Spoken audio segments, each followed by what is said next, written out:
Welcome, Marius Fransman. It's good to have you. Thank you. Also, nice seeing you again, Clarence. Marius, the ANC suspended your membership for 5 years. It looks as if this is divorce. The African National Congress 5 years ago did what they did. There was a person called Andrew Langeni that was the chairperson of the Integrity Committee. He was then 88 years old. He was very old. There was 2 documents contradicting each other by signature. And that was one of our biggest heroes. He was with Nelson Mandela in prison. I had to take a decision. Do I take that up or do I let it be? Because just think about it. You must take Madiba level person, Andrew Langeni, to a court because of a contradictory but I'm saying you were suspended for 5 years, so you could have rejoined the African You've declared divorce now.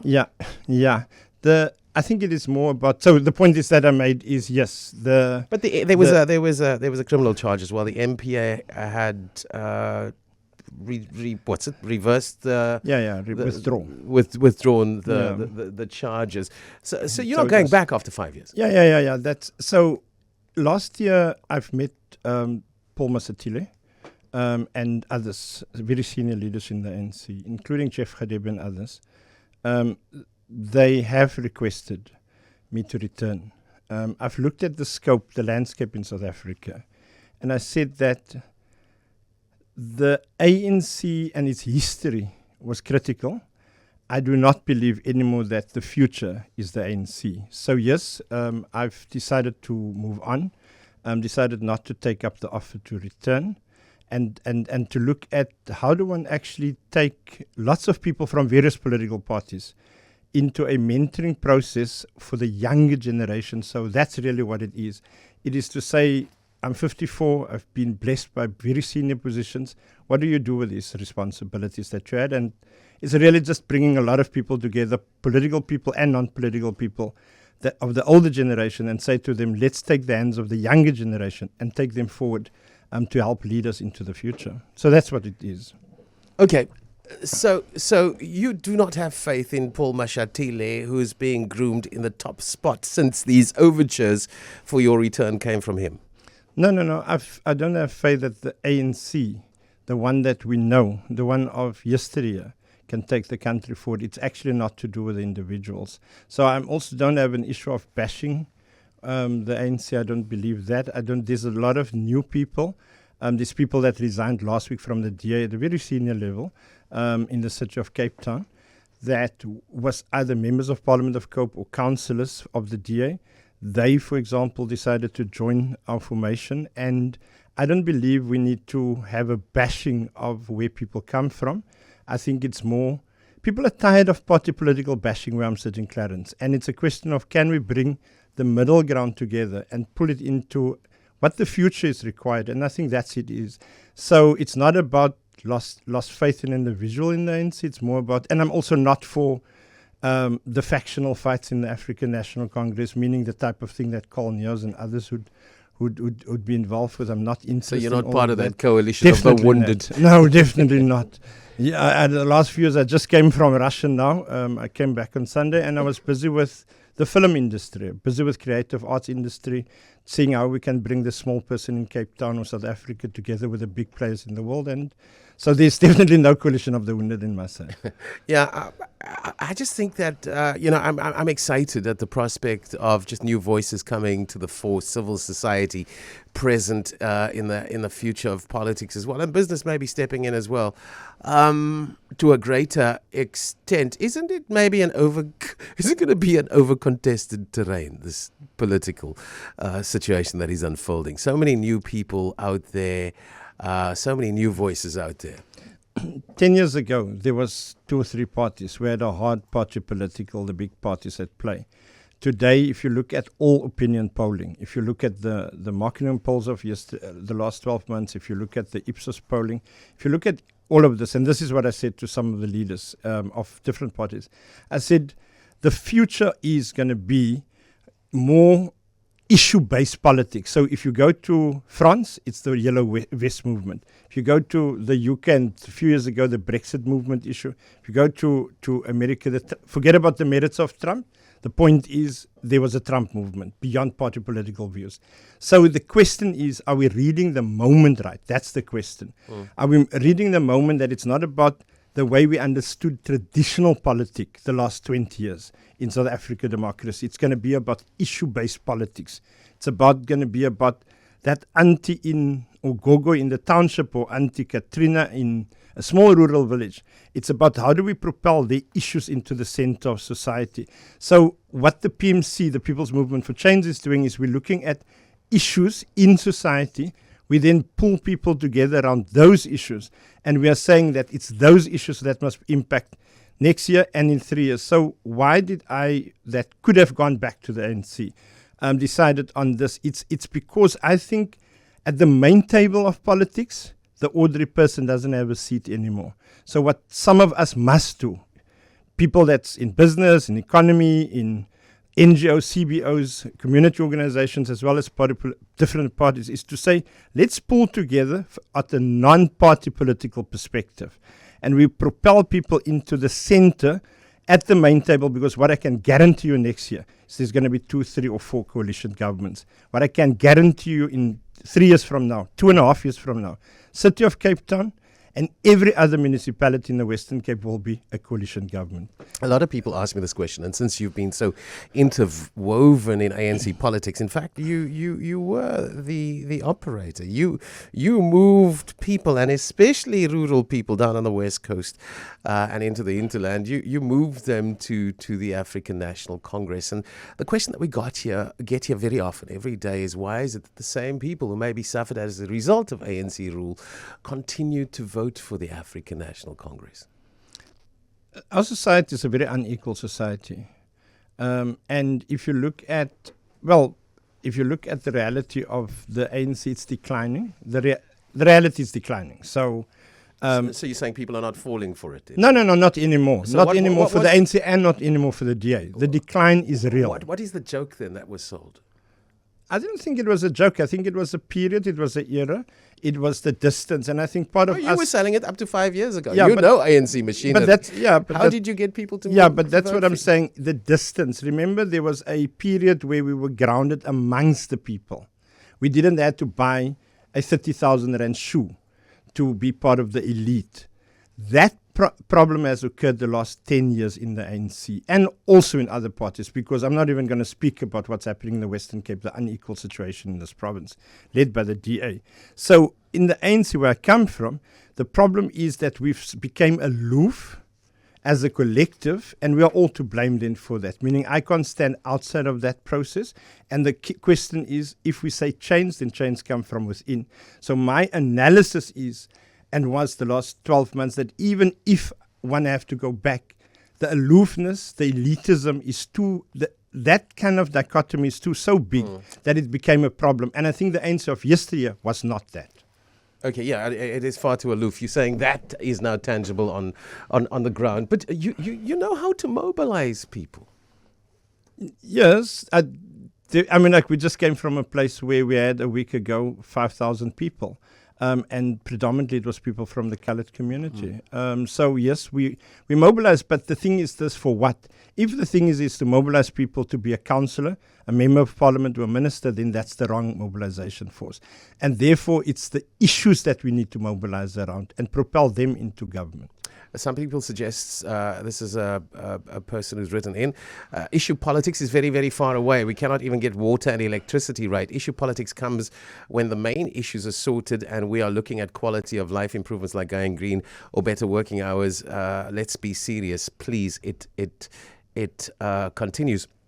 I would also say that there are going to be pressing issues in the next decade imposed on us, things like climate change, and those equality issues are going to become very, very real and present real strains for us. I would suggest that issue politics is not necessarily where we should be at. But that is issue-based politics. If you actually look at the socio-economic situation and the impact of socio-economic situations, so if you look at water and lack of services or the backyard shack in Bonteheuwel and the informal settlement, and then you look at that in terms of inequality gaps, poverty, unemployment, and inequality. No, I'm suggesting those existential are those threat. You mean global issues? Yeah, well, I'm talking rainfall in the province. I'm talking floods in the country. All of that, but where's the impact? The impact is on the poor much more. Absolutely. And it's that issues that we are saying that needs to be propelled into the center. So whether you speak geopolitical, whether you speak climate change and hard realities on the economy and agricultural issues, it impacts on the poor and the vulnerable in an issue. Always. And I think it's those issues that we want to say, put it into the center. Don't speak in abstract about climate change. And it's an elitist discussion. It's a discussion for the academia, for analysts. No, we are saying bring that issues right into the center of discussion for the poor and the vulnerable and put their issues on the agenda in the center. Marius Fransman, my guest, is launching his own political party, the People's Movement for Change, PMC, is coming this weekend. Can we assume that you've taken a lot of your old comrades within the ANC with you? No, it's a different model. Let me say where we started earlier this year. We went to communities. It's more NGOs and CBOs, community-based organizations. So we had a meeting in Paarl with 900 people. We didn't invite the media. We just engaged communities on what needs to be done. We had a meeting in Kailicha of 700 leaders. We had recently a meeting in Tafelsig on a Sunday morning at 11 o'clock, 450 people. So, and then now 5,000 people in Philippi the other day with people from all over. So it's definitely not. I do not believe, Clarence, that the future in South Africa is party politics. I've got a very deep view on this, and that means what we are driving through is a process of not people from factions in any of the parties. It must not be the coalition of the wounded, as you've asked earlier. It mustn't be any of that. It must be about bringing people from various streams of thought of society into a space, and especially those between 50 and 60, where they can say, you are about to go into the 60s, and I'm now 54. So the question is, what do some of us do with the experience that we've built up? Why don't we take the 30, the 40, the 50 person and bring them onto that same table? And what I call is creating an intellectual bank of experience and less experience, and put that together and propel that into the future. So just a final point on that. If you look at the interim structure that we've put together, there are not actually a lot of the people that comes from a structure, because the idea must not be to bring people that wants to go back to parliament or to council, etc., into that. It must be to create a center of people that we can deploy in different spheres of society. And the First Nation issue is obviously a critical issue for some of us. Sure. Let's understand where you're pitching. Is it a provincial presence or a national presence that you seek to have with the People's Movement for Change? It's definitely going to be a national presence. So we will contest nationally.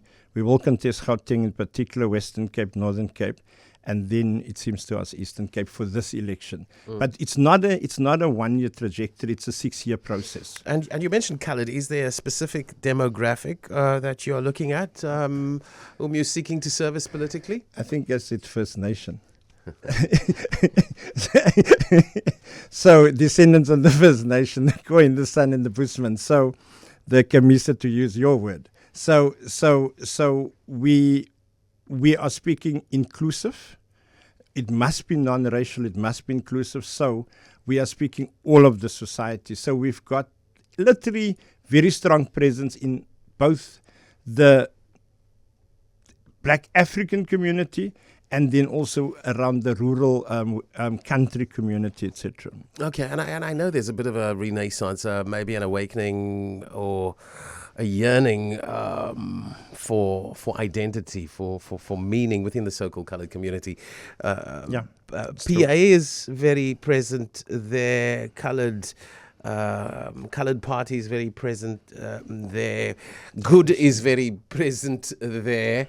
Lots of people playing in that particular space. That's why we're not playing only in that space. That's the point. It must be inclusive. I just mentioned earlier, we've gone to Kailicha where we had 700 leaders, but let me indicate that one of the positions that we've taken of the PMC is the precondition for success is the descendants on the First Nation, to make sure that we propel them into the center of politics. And what does that mean?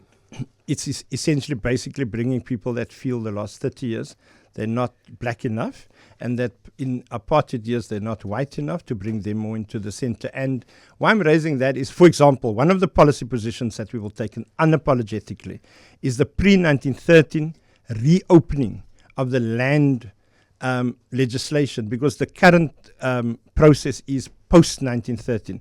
So the people that lost their land in the country pre-1913 was essentially the descendants of the Khoisan San, which is the coloured community at large, the so-called coloured community. That's the reality. That's a Pandora's box. But that is the position that we've taken. We are saying that it is unapologetically, when we're going to send our people in parliament, or when we're going to sit at that main table, we will negotiate for the pre-1913 reopening. We cannot allow the post-1913, because who has lost land in the early 1500s, in the 1600s, in the 1800s here in South Africa? That's one. The other hard example is about public transport. You've seen a very strong issue there, and that predominantly speaks into the township economy. Clarence, part of the problem that we've seen this year was about the taxi strikes and the impoundment issues.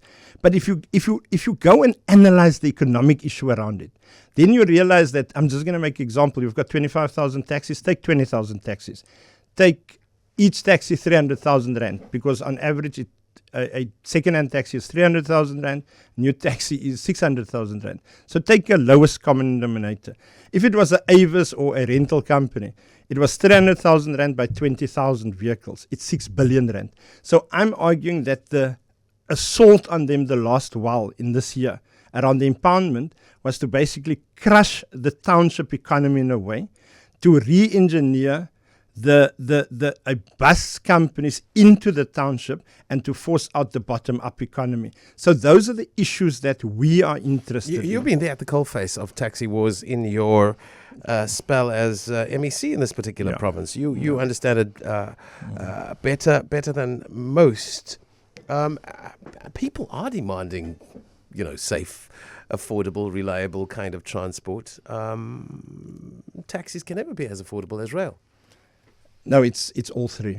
It's rail. The solution is all three. Yeah. So going back, you see, there's an assumption that the tax, it's unsafe, etc., etc. But let's take Golden Arrow quickly.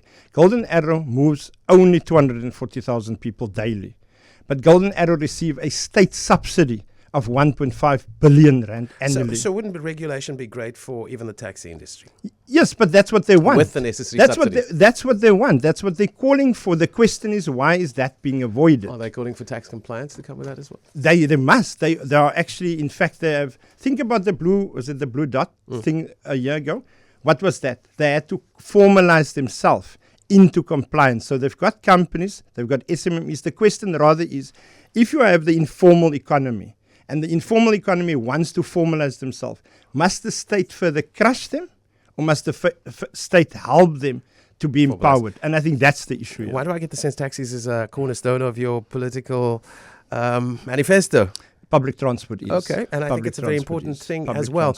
We need to wrap up. We're going to news in a short while. What else are cornerstones of your manifesto? I think the essence here is putting the ordinary person at the center of politics in South Africa, and us that come from hard politics must actually be the catalyst, but we must try and create a oorbrugging, moving so that we can start moving to the back and the younger generation to the front. So we're calling on people, retired engineers, anyone that, for example, has skill, to come. It's a non-party political thing, and let's help the young people to take the future into their hands, but let's give them the support.